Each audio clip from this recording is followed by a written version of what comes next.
I've annoyed you long enough. You don't want to hear my voice anymore. You would like to be introduced to Leland and Laura Palmer, Ray Weiss, and Cheryl Lee, ladies and gentlemen.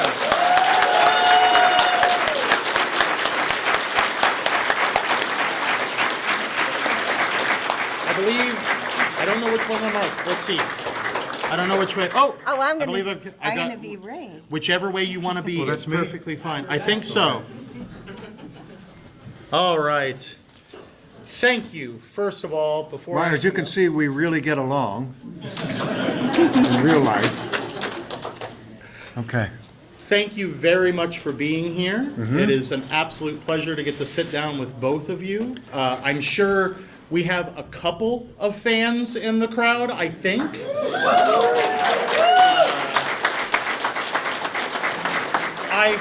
I may or not be a fan myself. This is actually from my personal collection at home.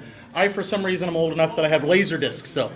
Don't know why, but I had to bring that to show because That's the Laserdisc. This is the Laserdisc of the pilot episode. Right. It's only the pilot episode because I'm old enough that I wanted Laserdisc when I originally saw it. Wow. And Time magazine said, it's like nothing on earth. I think it's the one time Time Magazine's been 100% correct on that. That's for sure. Thank you again for being here. I'm sure we have a lot of questions. One of the first things that I need to ask before anything else, I saw an amazing artist out there that had a terrific drawing of you, Cheryl, saying that I'll see you again in 25 years. Did either one of you have any idea that was a true statement?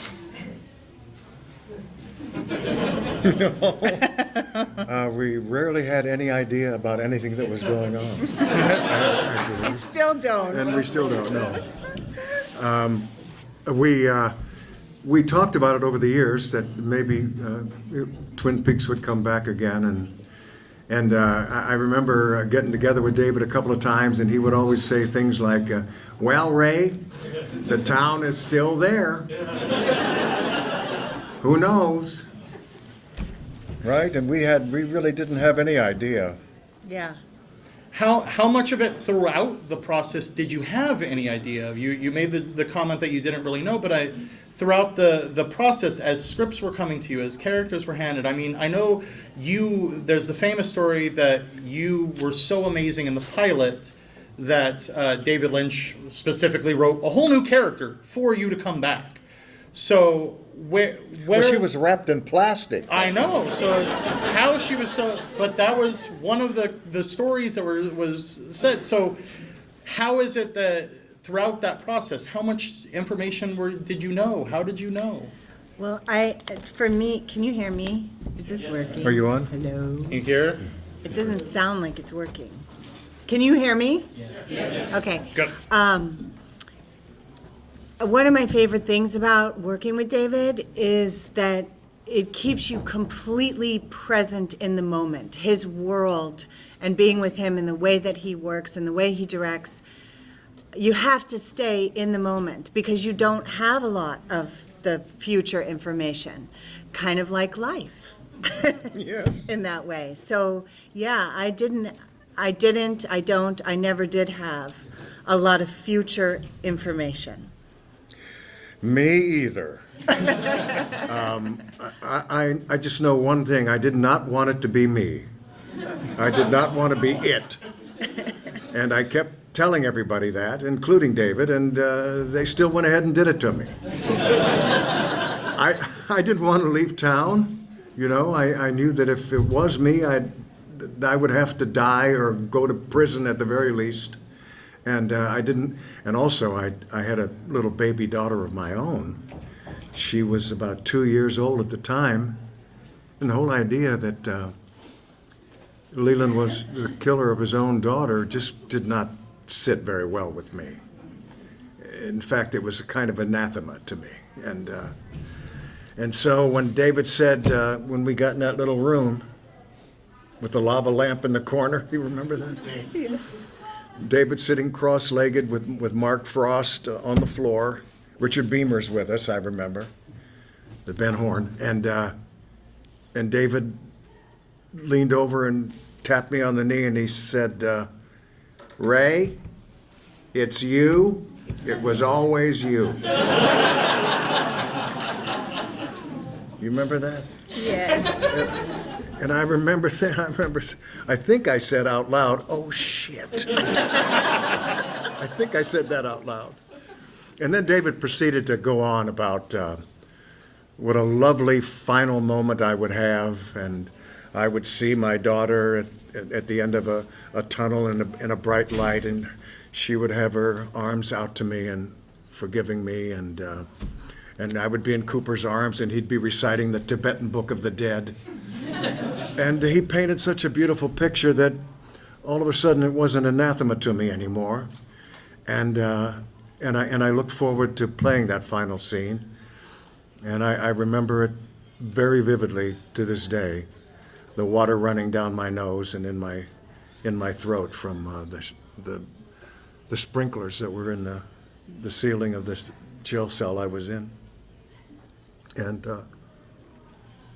I died.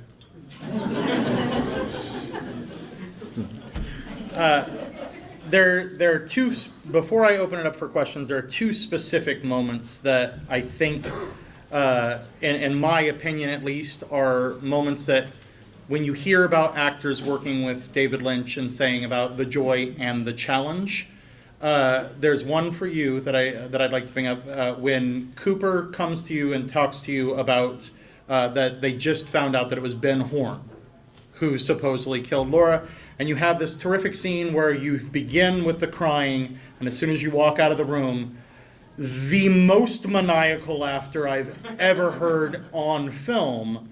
Yeah. And you see that joy and anguish in you as a character. As an actor, was that something throughout the entire process that you got to feel? Was that something that you got pushed on? Describe some of those moments. Well, that actually is my favorite moment for me in the whole series. That particular, I don't know. I was inspired at that moment by, I don't know what was driving it, but all I know is that I had my back to Cooper and I was making sounds like I was sobbing and very sad. But I wasn't at all. I was really enjoying that moment, and it just all came out and all made sense to me at that particular moment. But I was really into it. I have to tell you, most of the time when we were working together, we really got into it, and some of the moments were highly emotional and very intense. So whatever we had to do to get ready for that scene, we did. If we had to go off in a corner and sit by ourselves, or if we had to sit around and tell jokes to each other, whatever it took, we would do.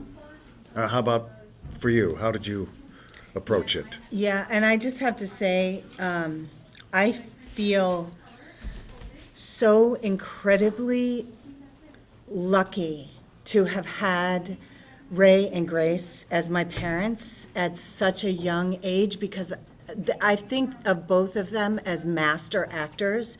Their range and their ability to go from hysterical to tender to terrifying that fast and true and honest and authentically.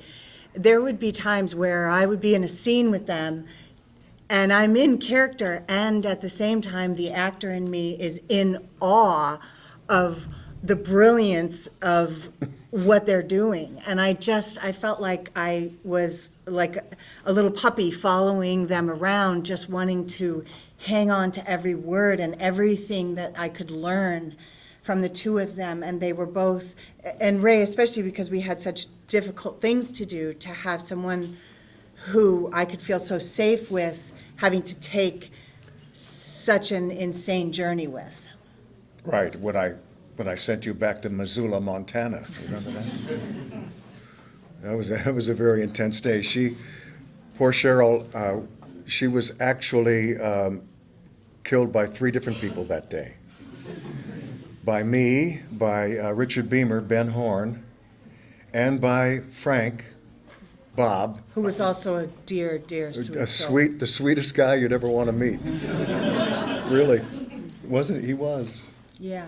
just a beautiful soul, and so she had to go through it 3 different times because David didn't want anybody to know, not even the crew, who the real killer was. So that's what she had to go through, and that was about a 14-hour day. That was a long day. And I remember you were ready for the EMs to come in and That was a long day.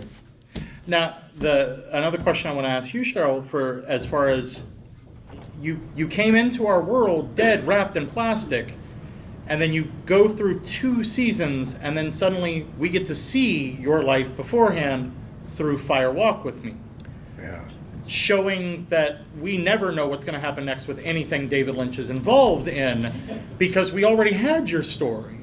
What was it like as an actor when you had something that you were digging into for throughout the 2 series to where all of a sudden you got to go further before your character? What was that like?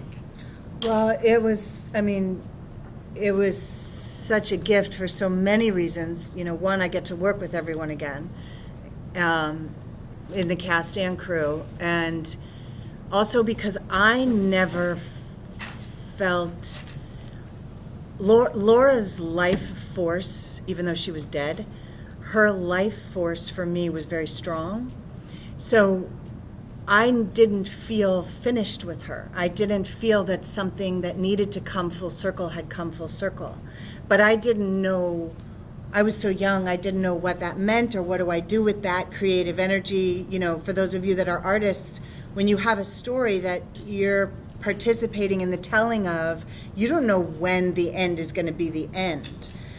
The story tells you when the end is the end. Yeah.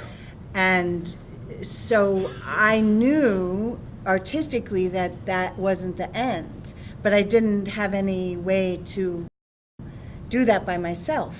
And I didn't even talk to David about it. I didn't talk to anyone about it. So then when, you know, time went by and then David started talking to me and having these conversations, that life force perked up like, yeah, I'm ready to come full circle with this. And what a performance. Oh, Well, She ran the. I think she should have been nominated for an Academy Award for that. I honestly do. You put yourself through everything in that film, and trusting David. You know, we all had to trust him trust it. and hope that it turned out well. But she was absolutely amazing to work with in that film, and what a performance. well, and But then, I just wish one thing, that she had washed her hands. and then before we get a 3rd season at all, there was another reunion with the 2 of you on a show that I'm hoping some people have heard of called Psych. That Oh, lots of people did. Yeah. you, Ray, were a regular on. Was this something that, hey, we've got Ray Weiss anyway, do you guys think we could do a Twin Peaks episode, or was it always in their mind? Well, James Roday, Who we love. who we love, and he's a huge Twin Peaks fan. He might be the ultimate Twin Peaks fan, and he just could not wait to get Cheryl and myself on that show in some way. So he had me play Father Wesley in that exorcism episode. Oh, yeah. But he was all working toward that Dual Spires, which was his version of Yep. Twin Peaks. Dual Spires. I thought that was perfect. Yeah, and so we got together for that one, and it was a wonderful experience. As a fan, it was just a joy to see another show I was a fan of, and all of a sudden, oh my God, everybody I love is all of a sudden in one episode. Yeah. So that was just a joy to see that. And Yeah. it sounds like everybody else had the same joy. Yep. Let me And open what it a up. treat, by the way, that he gave us to be able, because a lot of us hadn't seen each other For a while. in years. And that he did that. We all got to be seeing each other again and on set and having this wonderful time. That sounds. I love the idea of that you guys didn't see each other with how close and how giant this show was. I mean, Twin Peaks is part of the vernacular of pop culture. We now compare every show that has come down the pike. I remember when X-Files was brand new, it was, well, here's another Twin Peaks. Every Lost came out, it was, well, there's another attempt at Twin Peaks. Yeah, you're right, yeah. It's so ingrained in pop culture, so the idea that you guys who were wrapped up in it, who were in it, didn't see each other again until a reunion episode of something else, really. Yeah, I mean, every once in a while we did, but a lot of us don't even live in the same state, you know, and actors' lives take them in different directions. yeah. So yeah, he gave us a reunion. Well, and the fans got it as well. So, and that came out in that episode with all of your acting and how you treated each other throughout that entire episode. It was amazing. Yeah, it was great to be back in my white hair again. I am going to say, before anybody else gets a chance to it, I was asked beforehand, before you came out, if there was any chance to get you to sing. Yes. Oh my goodness. You? So they asked me, and I said, well, I don't know if you should ask them, so I'll be the asshole. Mersey dotes and dozy dotes and little lamsy divey, a kiddly divey too, wouldn't you? Oh, everybody. Oh, Mersey dotes and dozy dotes and little lamsy divey, a kiddly divey too, wouldn't you? And though the words sound queer and funny to your ear, a little bit jumpy and jivey, say mares eat oats and does eat oats, and little lambs eat ivy. Oh, Mersey dotes and dozy dotes and little lambs eat ivy, a kiddly divey too, wouldn't you?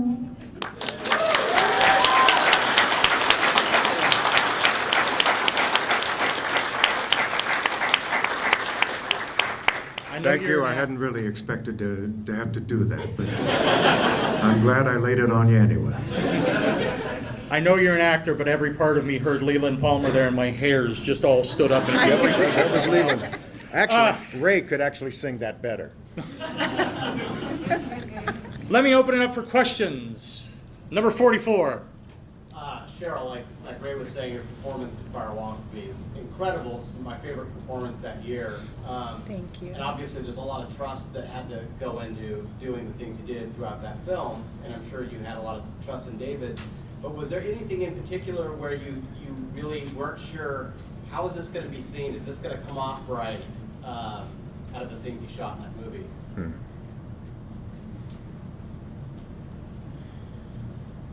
I'm trying to remember, you know, it was several decades ago.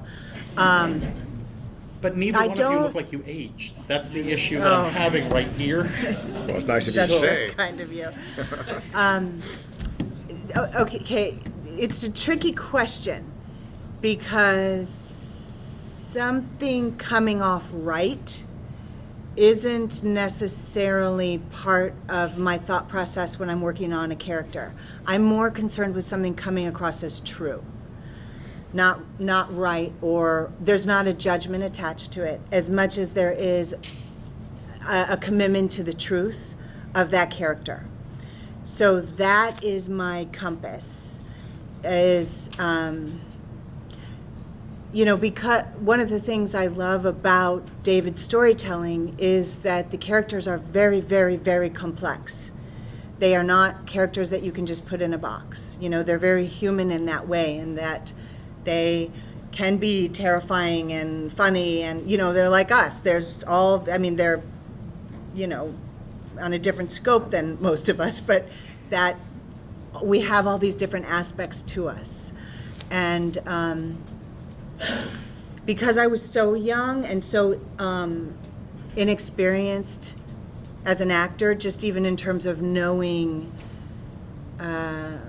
technique, or I really, really was in a very trusting place, and I have my own research that I do for every character in terms of backstory and is there anybody that I can ask questions to? Are there professionals that I can go talk to for my own research to help me have a better understanding of this character physically, emotionally, psychologically, spiritually?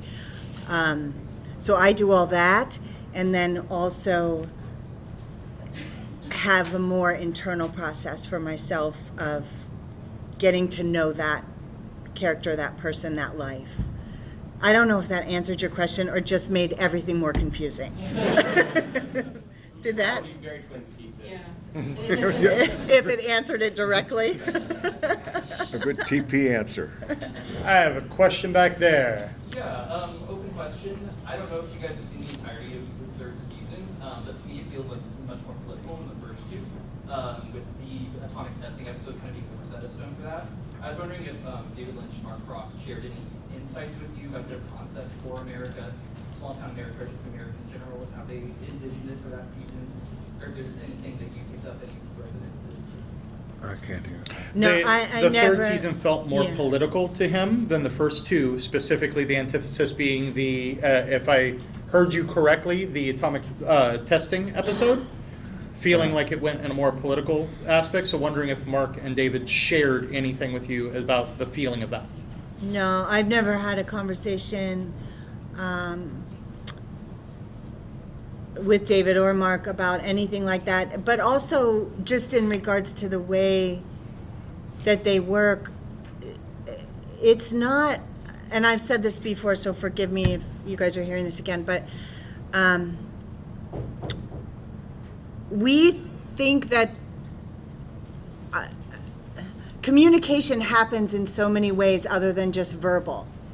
So the way that David works, he's communicating with me even if he's not talking to me a lot. You know, so there isn't necessarily a lot of verbal communication going on about what this scene is or what this scene means or what this the goal of this is. There's not a lot of talking like that, like there may be with another director. But David can, with one look, communicate an entire subtext to me that I understand. And again, I probably just didn't No. answer the question at all and That's- just made it way more confusing. I know I saw some hands start to raise. I had a question about the scene in which you kill Maddie. Which was filmed first? Was it your part or was it Frank Silva's part? And then also for Cheryl, what was the experience like for you having to film that scene and then kind of refilm it again but with a different actor? I think I got her. I think I did it last. I think Ben Horn went first, and then Frank, and then me. And so by the time I did it, I had already seen the first two guys, and I saw what they did, and I didn't really like it very much. And then I did it, and it felt totally organic. That's for sure. You remember that particular? Yeah, I don't have a lot of specific memories. You know, those days are challenging in different ways because there's also a lot of technical focus that has to go into those days, choreography and specifics of how the physicality is done so that everyone stays safe and can feel. You have to have the structure solid so that then you can run with the emotion. So each of them obviously I had a different relationship. My character had a different relationship with each of those people, those characters. So even if I were doing a scene that had the same dialogue, that I was just talking, and it would be totally different with each actor because my character's relationship is different with each actor. So then you throw in what that scene was, and it feels on the receiving end very, very different with each of them. And I remember when I was punching her, I was actually pounding a pillow on the couch. It wasn't really her at all. I saw other hands. Yes, we have. At the end of season 3, does Carrie scream if she realizes she's Laura, or is there no real ending that anybody knows? And then I'll just make up what we want. What do you think? That's what David always says. What do you We think? know what show we're talking about, right? I thought it was great. It ended up at the Palmer House. I thought that was fitting. Mm-hmm. I actually wished that I had been in the third season a little bit more, but that wasn't my choice to make. So, but she was wonderful in it, you know. And, good job. Gentleman that had his hand up, yep. Yeah. So first of all, one of my favorite shows ever, incredible cast. Question for you guys, what was it like to work with, or do you have a funny story about Jack Nance? About who? About Jack Nance. Oh, Jack. A David favorite. You know, he was in everything David ever made, and Jack was just the sweetest guy. Met an awful, tragic, unfortunate end.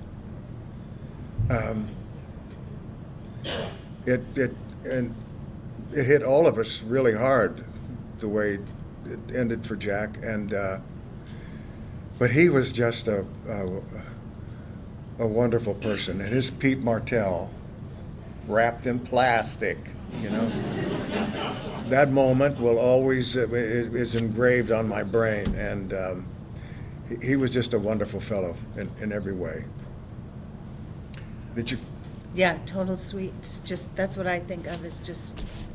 And David, Just I don't think kind. I don't think David would ever do anything without Jack. So I'm sure he misses him right now immensely. So I have a good question that I think I've heard you been asked before. What is a character other than your two in the show that you really enjoyed not working with but seeing, as far as a character? Oh my God! Like, where do I start? I always love seeing Kimmy and Harry. They make me they just fill me with delight and joy. yes, I mean, it's just so many. I loved Grace. You know. Yeah, Grace. And then Piper Laurie. Funny story about that one. I'm in the lounge, I believe, of the Great Northern, and I'm singing to Richard Beamer, Ben Horn, you know, getting to know you, that one. And Piper Laurie's sitting there as this Asian fellow. And I'm told, I know that it's Piper, you know, but she wanted to maintain this facade of, you know, that no one could actually tell it was her. But I could.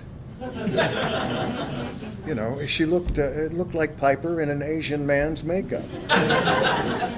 And, but I had to pretend that I didn't recognize her. And it was probably the only untruthful moment I had in the entire show, trying to pretend that it wasn't Piper. But she's legendary, Piper Laurie, and a wonderful actress. So many legends in Twin Peaks. You know, Tony from West Side Story, and Russ Tamblyn, one of the greatest young actors in films, you know, from the early '50s, and a great dancer, a great gymnast. Russ Tamblyn has more talent in his little finger than most actors have in their entire body. Well, that was something about Twin Peaks, is that we noticed it was the culmination of all these great newer talents, older talents, current talents, all combining into one show. I think that's part of the reason why it's became so timeless, and it's still moving, that we didn't just rely on one generation of actors. It was across the board the best that we could find, and it's just an amazing show. Obviously still a fan base. Yeah. Because of that. So I saw some other hands start to raise. Yes. So since the kind of open question above, since it seems like David and Mark kind of kept to grab on some key details of the show as you were working on it, was there ever a moment where you were told something about, okay, this is what's going to happen now, and you were like, what the hell did I get myself into? Oh. No. Yeah, I thought that all the time. You know, I remember, I thought that I was going to, when I met with David initially, I thought it was for Sheriff Truman. Really? Yeah. I was all set to, play Truman. I was going to be the sheriff. And then I met with David. We talked for about 15, 20 minutes, and we mostly about our first cars and some actor friends we had in common. And that was the extent of my audition for David Lynch. And then I found out a couple days later that he wanted me to play Leland Palmer. And I said, wait a minute, Leland. I had to go back to the script to read, who's this Leland Palmer again? Oh, yeah. He finds out his daughter has been killed and he cries. Okay, so, he goes to the morgue to identify his daughter's body and he cries. He goes up to, he's in the bedroom while the sheriff's deputies are going through my daughter's things, trying to find her diary, and he cries. He said, all this guy does is cry. And then the next thing hit me. Well, therein lies the challenge. I'm going to do different cries for everyone. And indeed, the things that they started writing for me, throwing myself on caskets and doing the reindeer dance and all those things, it was wonderful stuff. And I got to do the most interesting things on that show that I've never had to do since. And I've done a lot of stuff since, but never stuff so eccentric as what I did on that show. And I enjoyed every moment of it. I know I see a hand right here. Yes, you. So there was 25 years between I think the first 2 seasons and then the third one. So in that time, there became, not only was it popular at the time, but it got like this cult status. So when you went to do season 3, was there this extra pressure? Like, did you feel like other people had expectations of what this was gonna, like as actors, did that these expectations affect you at all, or like when you went to go and revisit your characters, did you feel like it was? That's such an interesting question. I don't think, I'm not aware of it because of being familiar with that world being one that I could never assume to know anything about anyway. The Twin Peaks world, like hearing that it was going to happen again, for my character and my storyline, I don't have a clue what that means. Do you know what I mean? So I'm not even in a place where I can think through, where I can even create a story about what it's going to possibly be like. Therefore, I don't have anything to worry about in terms of what anyone else is going to think. Does that make sense? Oh, yeah. Yeah. So, yeah, I didn't. I just was curious myself, just wondering what they were going to do with the story. Yeah, and I was, I didn't know what my participation would be in season 3, but then when I got to the studio and they handed me my line, and I had to say, find Laura backwards, and it was not surprising at all. I saw some other hands. Yes, right there on the. So, Cheryl, I'm curious, after all this time, what it was like for you to get to come back to Twin Peaks and not play Laura for the last hour that we saw.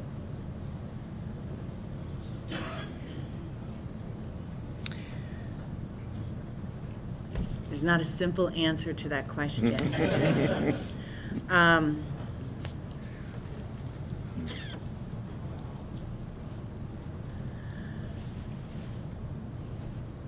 That is such a tricky question. And I'm trying to figure out how much I can actually say about it. First off, I just was happy to be at the party, doing anything. So being, melancholy is a strange thing too, and time, and what does time mean, and what is time and how does it work on us and with us and against us and for us and all of that weird part of that storytelling in and of the story itself, and then just me as a human going 3 decades later, right, having become a mother and gone through the ups and downs of lives. And so there's sort of those parallel things happening at the same time. And I didn't feel, and again, this is probably not going to answer your question directly at all. I didn't feel that that I was missing something, that there was something that wasn't happening. I wasn't at a loss for something.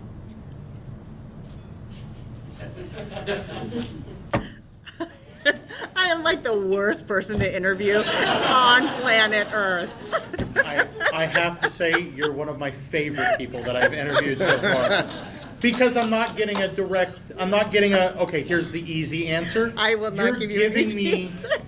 the answer behind the answer, and that's better for everybody. I think fans need to hear that. So thank you. Let's find another question to give her a not easy answer to. Let's see here.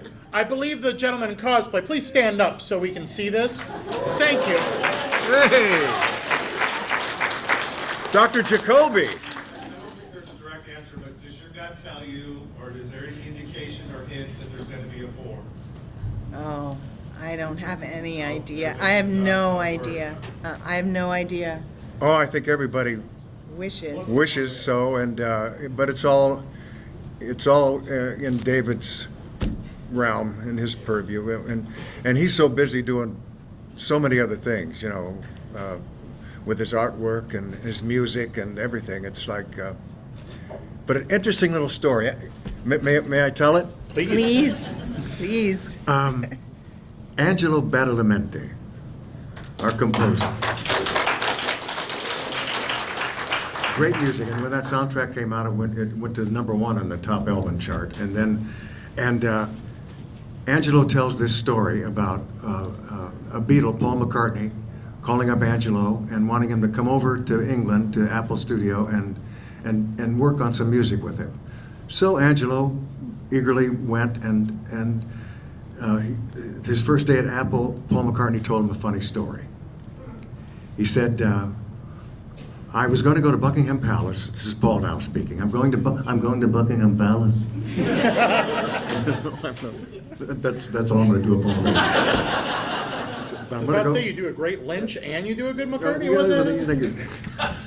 I'm going to Buckingham Palace to play some of my new music for the Queen. And he went, and he's in a receiving line, and the Queen is saying hello to the various people who came that evening. And she got to Paul, and Paul said, Your Majesty, I'm going to play some of my new music for you. And she said, Mr. McCartney, it's 10 minutes of 8. It'll have to wait. I'm going to watch Twin Peaks, but I will come back. I mean, and these aren't her exact words, but it's what Angelo said. She said, I will come back, and then you can play your music. So McCartney had to wait until an hour of Twin Peaks was over, that the Queen and her husband, Prince Philip, were watching. I never heard that If you look at that story is online, so you can look that up under Angelo Badalamenti. I think we're going to take your word for it. Yeah. I think we're okay with that. The Queen of England watched that show. Everybody watched that show. We have a few minutes left. Before I get a few more questions, I would be remiss if I don't mention a couple of things outside of the realm of Twin Peaks, if that's okay with everybody. Because you mentioned a Beatles story, so I do need to bring up the fact that you played Astrid in Backbeat, which was the original Beatles story, the Stu Sutcliffe story. As far as an actor getting to play somebody who really existed on this world, what was your prep like for that in comparison to Laura Palmer or these other roles? Well, my first question when I got that job was, does Astrid know? Do we have her blessing? And I want to make sure that she's okay with me being her. I really felt, because she was living and because it was such a intimate, tender part of her life, that I couldn't do it unless I knew she was okay with it. And so that was the first most important part of my prep. And then she was, and not only was she was beyond generous with me being able to step into her life and go through her archives of photographs and talk to her for hours and hours and hours and just be with her and sit with her and take her story in. So, you know, again, not only was it so great to be able to develop that character, but also just to be able to sit with her as an artist and as a human being that I have tremendous respect for and gratitude to. That was a wonderful opportunity. If you have not seen Backbeat, we're talking about all these things where she deserves an award nomination. That's the one that I'm going to throw on that list as far as films It that was her great. performance in that was Very just sweet. beyond compare. I absolutely loved it. Thank And you had, Ray, you had a great hairdo for that one too, I remember. That was a big part of the prep. There you Cut go. the hair. Ray, I could bring up How I Met Your Mother. I could bring up currently you're working on Fresh Off the Boat, which you're one of my absolute favorite parts of that show. But I think this crowd would be angry and probably lynch me, no pun intended, on the way out the door if I don't bring up Reaper. When I played the devil. Yes. What was your prep work like? I guess that, how much fun was that? That's basically, because there's nonstop for you in that show. Well, yes, after I got I came into that audition process very late in the process. They'd already seen like 100 actors before me for that role, and some of them had even played the devil before, like Peter Stormare, Oh, who really? played the devil in Constantine. Remember that Yeah. film with Keanu Reeves? And several others, and Jason Alexander from Seinfeld. That would have been a different Reaper. That would have been a different devil, yeah. Yeah. I came in at the end, and I did the chicken fried steak scene, and that was it. They all said, "That's our devil." And so after I learned that I got the part, I started to immerse myself in everything devil, and I was watching all these movies from Walter Houston playing the devil in The Devil and Daniel Webster, and all the various devils. Al Pacino playing the devil like you've never seen before, and Jack Nicholson in that film with Susan Sarandon and Witches of Eastwick. Yeah, devil character. I watched all these devils, let it all kind of mishmash in my mind and boil, and out came my devil. And my devil was like a combination between a talk show host and a used car salesman. Yep. A guy who could easily win your confidence, a guy who was mostly always smiling, and just a great fella that you want to hang around with, and that was my insidious devil, the one, the evil isn't evident, and those are the kinds of people that can get under your skin before you even realize it. Confidence men, because they instill confidence in you, and that's how they get away with so much in this world. But that's another story.